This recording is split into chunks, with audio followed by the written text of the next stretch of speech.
இப்போ காலகட்டத்தில் மன உளைச்சல் ரொம்ப அதிகமாக இருக்குது. யாரை கேளுங்க, ரொம்ப ஸ்ட்ரெஸ்டாக இருக்கேன், மன உளைச்சலாக இருக்குது அப்படின்னு சொல்கிறாங்க. இதுக்கு சரியான விளக்கமாக ஒரு கதை மூலமாக நான் சொல்கிறேன். மன உளைச்சல்னா என்னன்றது. ஒரு பிஸ்னஸ்மேன் வந்து ஏர்லி மார்னிங் ஒரு 5 o'clock ஃப்ளைட்டு. அவர் கார் டிரைவரை கூப்பிட்டு சொல்கிறாரு, நீ 2 மணிக்கெல்லாம் நம்ம இங்கேருந்து கிளம்புனா தான் ஏர்போர்ட் போய் நான் அந்த ஃப்ளைட்டை பிடிக்க முடியும் அப்படின்னு சொல்கிறாரு. அவர் கேட்டுட்டு, நீ ஒன்று நீங்கள் படுத்துரு, காலைல என்னை இறக்கி விட்டுட்டு நீ வீட்டுக்கு போ அப்படின்னு அவர் சொல்கிறாரு. இல்லையா, எனக்கு வீடு நடக்கிற தூரம் தான், நான் போயிட்டு கரெக்டாக 2 மணிக்கு வந்துடுறேன் அப்படின்றாரு. டிரைவரு காலையில் எந்திரிக்கிறது கொஞ்சம் லேட் ஆகிடுச்சு, 2:30 மணிக்கு வராரு. வந்தோடனே முதலாளி திட்டுறாரு. நான் சொன்னேன், எனக்கு லைஃப் ரொம்ப முக்கியமான நேரம், நான் இந்த ஃப்ளைட்டை மிஸ் பண்ணேன்னா எனக்கு எல்லாமே வீணாக போயிடும், இப்படி பண்ணிட்டேன்னு சொல்லிட்டு திட்டிக்கிட்டே காரில் ஏறாரு. காரில் போயிட்டுருக்காங்க. திடீர்னு கார் பஞ்சர் ஆயிடுது. இறங்கி பார்க்குறாங்க. ஐயோ என்ன பண்ணுன்னா ஒரு டிரைவர்கிட்ட பார்த்து ஒரு கத்துறாரு, நீ இப்படி பார்த்து வச்சுருக்க மாட்டியா, இப்படி பஞ்சர் ஆகிடுச்சே, நான் இப்போ எப்படி போகிறது, இந்த நேரத்தில் எந்த வண்டியை நான் பிடிக்கிறது, நடு ரோட்டில் நான் நிற்கிறேன்னு, என் வாழ்க்கையே போச்சுன்னு அவர் திட்டுறாரு.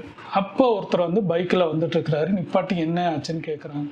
இல்லை, இப்படி நான் ஃப்ளைட் எனக்கு 5 மணிக்கு நான் வரணும்னு நினச்சேன், டிரைவர் லேட்டாக வந்துட்டார், இன்னும் இப்போ நான் போனால் தான் நான் ஏர்போர்ட்டில் போய் ஃப்ளைட்டை பிடிக்க முடியும் அப்படின்னு சொன்னோன்னே, வாங்கய்யா நான் அவங்களை கொண்டு போய் விட்றேன்னு சொல்லிட்டு அவருக்கு அந்த மனிதர் வந்து கொண்டு போய் ஏர்போர்ட்டில் விட்றாரு. ஏர்போர்ட்டுக்குள்ளே போகிறாரு, ஃப்ளைட்டை பிடிக்கிறாரு, ஏறி உட்காந்துறாரு. அப்போ தான் பெருமூச்சு வர்றாரு. அப்பாடா, வந்து நம்ம சேர்ந்தாச்சு, இதை விட்டுருந்தோம்னா என் வாழ்க்கையே போயிருக்கோம் அப்படின்னு சொல்லிட்டு நினச்சிட்டு இருக்கிறாரு. டிரைவர் பாவி இப்படி பண்ணிட்டான், அவன் என்னத்தை பண்ணுறது, வந்தோடனே அவனுக்கு என்ன பண்ணணும்னு பார்த்துக்குவோம், ஊர்லேருந்து வந்தோடனே இந்த காரை விற்றுறணும், எப்பயும் நம்மளுக்கு இந்த பிரச்சனையாகவே இருக்குது, நம்ம இனிமேல் வந்து புது கார் வாங்கிக்கலாம் அப்படின்னு சொல்லிட்டு இருக்கிறாரு. அப்போ ஃப்ளைட் கிளம்பி போயிட்டு தான் இருக்குது. போயிட்டு இருக்கும்போது கேப்டன் வராரு. அனௌன்ஸ்மெண்ட் வருது, மன்னிச்சுக்கோங்க, நம்ம ஃப்ளைட் வந்து இப்போது இன்ஜினில் ப்ராப்ளம் ஆயிருக்கு, வெடிக்கிற சூழ்நிலை இருக்குது, முடிஞ்ச வரைக்கும் நம்ம லேண்ட் பண்ணுறதுக்கு நம்ம ட்ரை பண்ணுறோம், சாரின்னு சொல்லிட்டு அந்த அனௌன்ஸ்மெண்ட் வருது. அது கேட்டோன்னே ஒரு வாழ்க்கையே புரட்டி போட்ட மாதிரி இருக்குது. மன உளைச்சல் ஒரு ஜியோ, நமக்கு டிரைவர் நம்ம கடவுள் மாதிரி வந்து காப்பாற்றினார், லேட்டாக வந்து நம்ம காரும் நம்மளை வந்து ஹெல்ப் பண்ண பார்த்துச்சு, ஆனால் படுபாவி ஒருத்தன் வந்து பைக்கில் வந்து இறக்கி விட்டான், இங்கே வந்து நான் மாட்டிக்கிட்டேனே அப்படின்னு மன உளைச்சலில் கத்துறாரு. அப்போ இதுலேருந்து நீங்கள் புரிஞ்சிக்க வேண்டியது என்னென்னா, மன உளைச்சல்ன்றது எதுன்றதுன்னே தெரியாமல், ஒன்று நம்மளுக்கு நல்லது நடந்துச்சுன்னா அது சந்தோஷம், கெட்டது நடந்துச்சுன்னா அதை பற்றி நம்ம இது பண்ணுறது, நம்ம எந்த சூழ்நிலை என்ன நடந்துருக்குன்றது நம்மளுக்கு தெரியல, ஆனால் எதை எடுத்துக்கணும் எதை எடுத்துக்கக்கூடாதுன்றது நம்மக்கிட்ட இருக்குது. அதை நம்ம வந்து யோசிக்கவே மாட்டிக்கிறோம், அதில் எதுலையா போய் மாட்டிக்கிறோம். இந்த ஸ்டோரியில் வந்து இதான் நம்ம சொல்ல வருது. ஃபார் எக்ஸாம்பிள் இன்னொன்று சொல்கிறேன். அப்துல் கலாம் ஐயா பற்றி உங்களுக்கு எல்லாரும் தெரியும். அவர் ஆரம்பத்தில் அவர் நினச்சது என்னன்னா, பைலட் ஆகணுன்னு தான் அவர் ட்ரீம் பேஷனாகவே இருந்திருக்கு. அதை ஃபோக்கஸ் சம்மந்தமாக தான் எல்லாம் பண்ணியிருக்கிறாரு. அது சம்மந்தமாக படித்து எக்ஸாம் எழுதினப்போ அதில் ஃபெயில் ஆகிட்டு ரொம்ப மன வேதனை இல்லை, அவர் வந்து ஒரு இடத்துக்கு போயிட்டே இருக்கிறாரு. அப்போது அவர் தெரிஞ்சவங்களை பார்க்குறாரு, மென்டாரோ ஒரு குரு மாதிரின்னு வச்சுக்கோங்களேன், பார்க்குறாரு. அப்போ அவர் ஒரு வார்த்தை சொன்னாராம், உங்களுக்கு வந்து இது வேண்டான்னு உங்களை ஒதுக்குதுன்னா, நீங்கள் இதோட பெருசாக ஏதோ சாதிக்கிறதுக்காண்டி ஏதோ இந்த வாழ்க்கை உங்களுக்கு கொண்டு போகுது, வெயிட் பண்ணி பாருங்கன்னு சொன்னாராம். அவர் வந்து எல்லா மேடையிலும் இந்த வார்த்தையை சொல்லுவார். அன்னைக்கு வந்து மன வேதனைப்பட்டு நான் இருந்து மன உளைச்சல் ஆயிருந்தேன்னா, நான் அடுத்த லெவலுக்கு போகிறத நான் யோசிச்சிருக்க மாட்டேன், நான் அதுக்கு யோசிச்சுட்டு பண்ணதுக்கு அந்த வார்த்தை தான் அப்படின்னாரு. அப்போ எதோ யோசிக்கணும் எதை யோசிக்காதுன்னு அப்துல் கலாம் யோசிச்சனால தான் இன்றைக்கி அவர் பெரிய சயின்டிஸ்ட் ஆனார், நம்ம எந்த லெவலுக்கு இந்தியன் பிரசிடெண்ட் ஆனார், தலை திறந்த பிரசிடெண்ட்டாக வந்து நம்ம பார்க்கக்கூடிய எல்லா இளைஞரோடது பாகுபாடுமே இல்லாமல் நம்ம ஜம்மு அண்ட் காஷ்மீர்லேருந்து கன்னியாகுமரி வரைக்கும் அப்துல் கலாமையான்னு சொன்னால் இந்த ஜென்ரேஷனுக்கு தெரிகிற மாதிரி இருக்கிற, ஏன் உலகம் ஃபுல்லாக அவர் தெரியுதுன்னா காரணம் அவரோட பண்பு.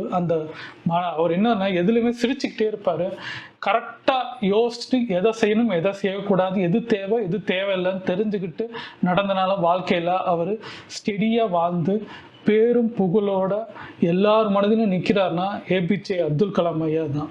அவரோட நம்ம இந்த 2 இதில் மன உளைச்சலுக்கு காரணம் எதுன்னு நம்ம புரிஞ்சுக்கிட்டோம்னா, நம்ம எதை புரிஞ்சுக்கிறோன்னே தெரியாமல் போகிறனால சும்மா இப்போ ஒரு பேஷனும் கூட இருக்குது. மன உளைச்சல்னா வந்து ரொம்ப ஸ்ட்ரெஸ்ஸு அப்படின்னு சொன்னாலே அது ஒரு பார்க்குறதுக்கு என்ன சொல்கிறாங்கன்னா, ஒரு பணக்காரன் மாதிரி தோரணை நினச்சிக்கிறாங்க.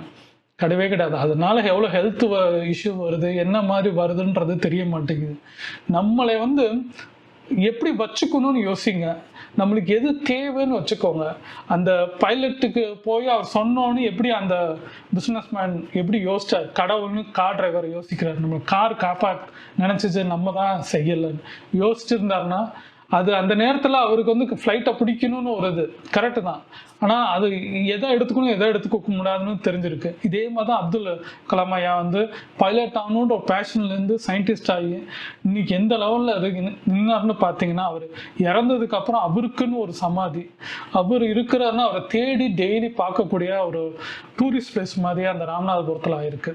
அப்போ அந்த மாதிரி நம்ம வாழ்ந்தோம் செத்தோம்னு நம்ம சொல்கிறத விட அட்லீஸ்ட் நம்ம செய்கிறது விஷயங்கள் இன்னைக்கு சந்தோஷமாகும், இன்னைக்கு நம்மளை நிதானமாகும் யோசிக்கிற நிலைமையில நம்ம இருந்தோம்னா மன உளைச்சல் வாழ்க்கையில் என்றைக்கும் வராது. ஆனால் வராதுன்னு நான் சொல்ல மாட்டேன். ஏன்னா அதாவது பண ரூபத்தில் வரலாம், சொந்தக்காரங்க மூலம் வரலாம், நண்பர்கள் பிரச்சனை வரலாம், ஏதாவது ஒரு ப்ராப்ளத்தில் வரும். அந்த ப்ராப்ளத்தை எப்படி ஹேண்டில் பண்ணுறோம், எதை இங்கே கொண்டு போகிறோம், எதை நம்ம கொண்டு போகாமல் கரெக்டாக க்ளீனாக நம்ம செய்யணுன்றது நம்மக்கிட்ட இருக்குது. அந்த புரிதல் இருந்துச்சுன்னா நீங்கள் நிச்சயமாக மன உளைச்சலுக்குள்ளே நீங்கள் அடப்படவே மாட்டீங்க.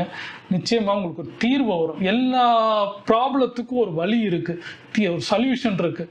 அந்த சொல்யூஷனை கண்டுபிடிக்க வேண்டியது நம்மக்கிட்ட தான் இருக்குது. அடுத்தவங்க யாரும் வந்து சொல்ல மாட்டாங்க, சொல்லி நம்ம எடுத்து ஸ்பூனில் ஊட்ட மாட்டாங்க. நம்ம தான் வந்து தேடி கண்டுபிடிச்சி செய்யணும்.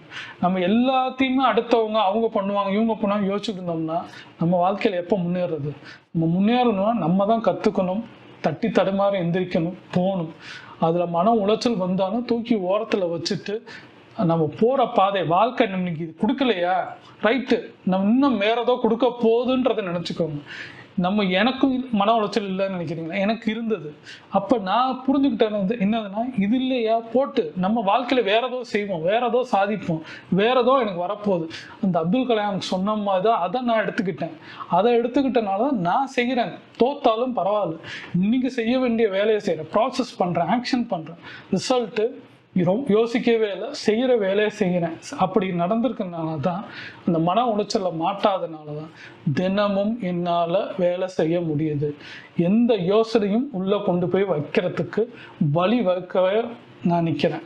யோசிச்சு பாருங்கள், நீங்கள் என்ன பண்ணிட்டுருக்கீங்க? மன உளைச்சல் இருந்தீங்கன்னா இந்த 2 மாரல் ஸ்டோரியை யோசிச்சுக்கோங்க. அப்துல் கலாமை யோசிச்சிங்கனாலே போதும், நீங்கள் வேறு ரூபத்துக்கு போகலாம். மன உளைச்சலேருந்து விடுபடுங்க. தீர்வு இருக்குங்க லைஃப்பில், எல்லாத்துக்கும் ஒரு தீர்வு இருக்குது. இது இல்லைன்னா இன்னொன்றுன்றது இருக்குது. அதை நெகட்டிவ் தான் இருக்குது, மாத்திரம் கிடையாது. பாசிட்டிவ்னு ஒரு வே இருக்குது. நேர்மறையாக நம்மளுக்கு வந்து எண்ணங்கள் எது இருந்தாலும் பாசிட்டிவாக யோசிங்க. நல்ல எண்ணங்களை யோசிச்சிங்கன்னா உங்களுக்கு மன உளைச்சலில் மாட்ட மாட்டீங்க, தீர்வு உண்டு. என் பேர் ஸ்ரீராம். எண்ணம் போல் வாழ்க்கையை பற்றி பல வீடியோ மேக் பண்ணி போட்டிருக்கேன். உங்களுக்கு 1க்கு 4-5 வீடியோ பாருங்கள். பிடிச்சிருந்தா லைக் பண்ணுங்கள், சப்ஸ்கிரைப் பண்ணுங்கள். லைக் பண்ணிங்கன்னா என் வீடியோ ரெக்கமெண்டேஷன் போகும். Thank you friends.